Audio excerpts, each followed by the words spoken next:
After a week's rest in Embu, it's time to head back to Nairobi. Embu is often called the land of opportunities, and it's easy to see why. This town sits at a sweet spot, 1,350 meters above sea level, right on the southeastern slopes of Mount Kenya.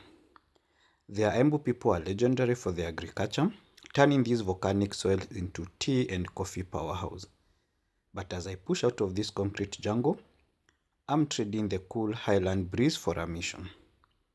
I've been seeing the reports, heavy downpours upstream. Nairobi is already struggling with flash floods, and the assumption everywhere is that the Seven Forks must be overflowing. I need to do a detour and check the status of the dams myself. I'm heading to the source to find out.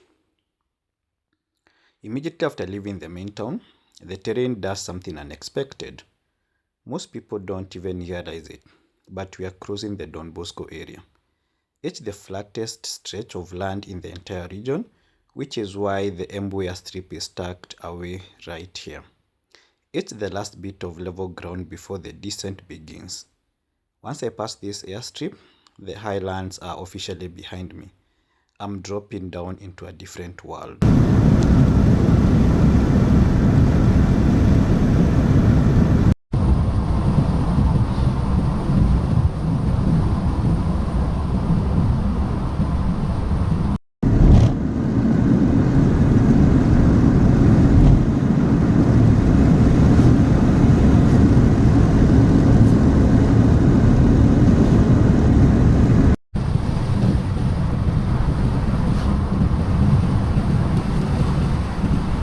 After a few minutes, I hit Moraro, the gateway to the lowlands. Usually, this is where the heat starts, but today, the sky has opened up. This is the land of the green gold, Mogoka, an industry that brings roughly 22 billion annually to this county. In Mbere culture, they call it Mbia, which is money. To see Mbere this green is a rare gift. Usually, it's a land of grit and dry acacia thorns. But as the rain pounds my windshield, I start to feel a shift.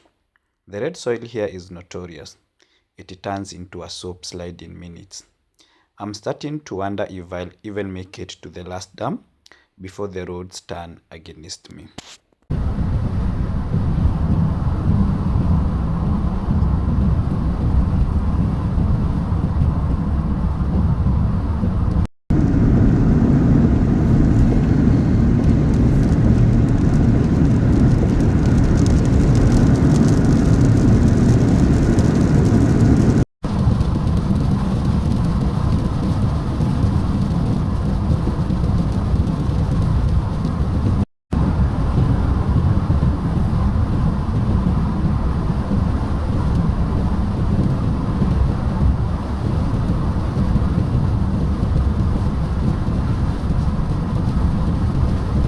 With the continuous pounding on my windshield and the rhythmic sound of rubber on tarmac, I am passing through Kiritiri now, the heart of Mbere South.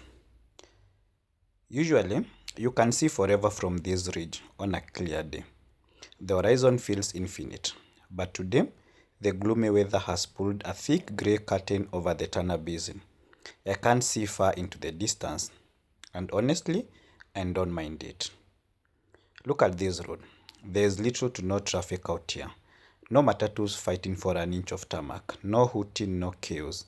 Just the rhythmic sweep of my wipers and the steady hum of the engine. For any road trip lover, this is pure therapy. It's that rare moment where the world shrinks down to just you, the car, and the next bend in the road. The Ambere people, traditionally pastoralists and legendary honey gatherers, are locked in today.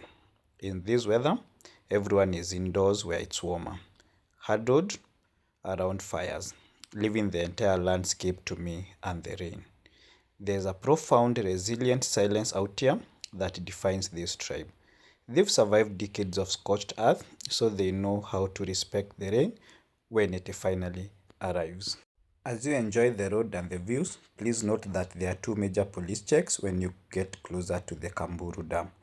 One before the bridge and the other one after. I'm passing Kamburu now.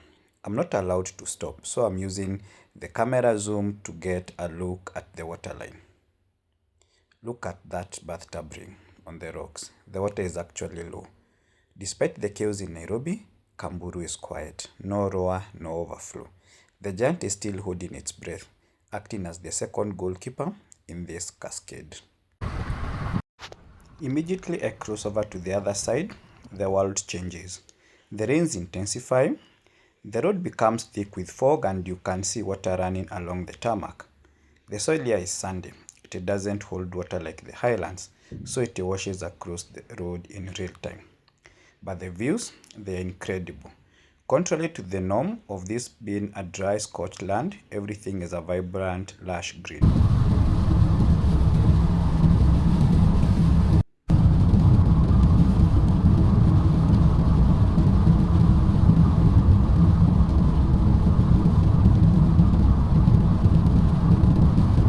A Mogoka Pro Box flies past me, a blur in the mist. Those guys are in a serious hurry to drop the green gold in Nairobi while it's still fresh. As the Mogoka pilots kept flying, I hit the turnoff at Kaiwa. The roads are narrow now, and I have to be extremely careful since there are animals grazing right next to the tarmac as well. The rains have reduced for a moment, but not fully. In my head, I am still thinking about what lies ahead. The reports of floods down south are loud. I'm at that classic overlanders crossroad. Should I stop and turn back where the road is still passable, or do I continue? The urge to find the truth is winning, but the respect for the rain is keeping me on high alert.